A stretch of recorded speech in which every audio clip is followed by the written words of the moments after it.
Mula nang magbuga ng matinding oso ng Bulkang Mayon nitong Sabado, May 2, bakas pa rin ang pinsala ng bumagsak na abo mula sa bulkan sa bayan ng Ginubatan, Albay na isa sa pinaka-naapektuhan ng ashfall. Sa drone video na ito, literal na nagkulay abo ang kasentrohan ng bayan dahil sa ashfall. Nang dahil dyan na pangunahing problema ng mga residente sa bayan ang kakulangan sa malinis na inuming tubig. Ayon sa mga residente ng Barangay Inamnam, naapektuhan ang kanilang supply ng tubig dahil sa makapal na ashfall na bumalot sa kanilang komunidad. Marami sa mga pinagkukunan ng tubig tulad ng poso at imbakan ay kontaminado ng abo, dahilan upang hindi na ito ligtas inumin dahil sa peligrong kemikal mula sa bulkan. Gaano kami sa tubig kasi wala po kaming mainom na malinis. Pag yan lang. Kung minsan, doon po sa sentro. Mahirap yung tubig na inumin namin. Yung nawasa kasi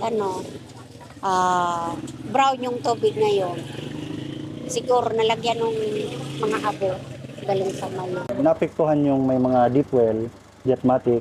Pag nagbomba ka, hindi na siya clear para tulad ng dati. Siguro dahil lang din ng pagsabog ng mayon, na yayanig kasi yung ilalim siguro, kaya nagkaganon yung tubig. Kaya isa pa, yung supply ng tubig galing Nawasa is nawala talaga.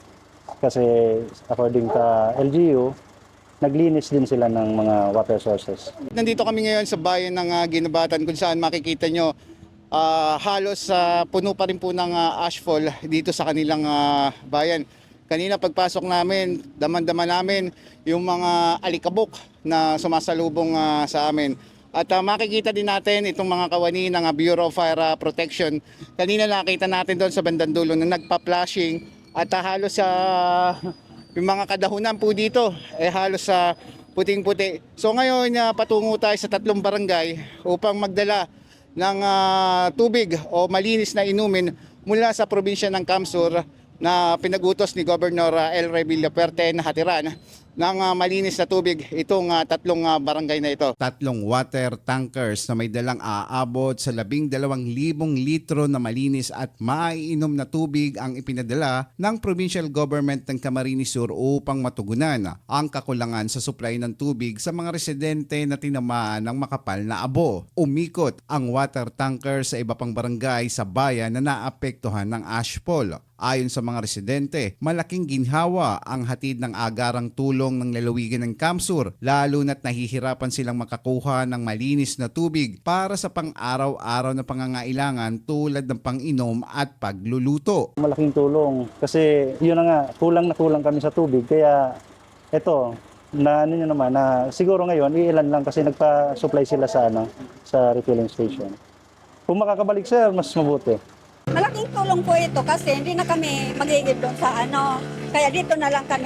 Kaya malaking tulong na po sa amin yan. Nagpahayag ng taus-pusong pasasalamat ang mga residente sa natanggap na tulong mula sa pamahalaang panlalawigan ng Kamsur kasunod na kinaharap nilang matinding pagsubok sa kanilang lugar. Governor El Rey Villafuerte, thank you po sa padala niyong tubig na maiinom at pwedeng pampaligo ng mga residente natin dito sa Barangay Inamnam Grande.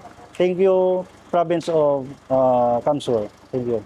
Maraming salamat po sa tulong nyo kasi hindi na po kami mahirapan mag-igib doon sa dito sa baba kasi nandun pa po kami sa taas. Thank you very much po sa malaking tulong po ito sa amin na tubig. Samantala, patuloy ang sinasagawang clearing operation sa iba't ibang bahagi ng bayan upang alisin ang makapal na abo na iniwan ng pagputok ng Bulkan Mayon. Eli Balbin, CSN.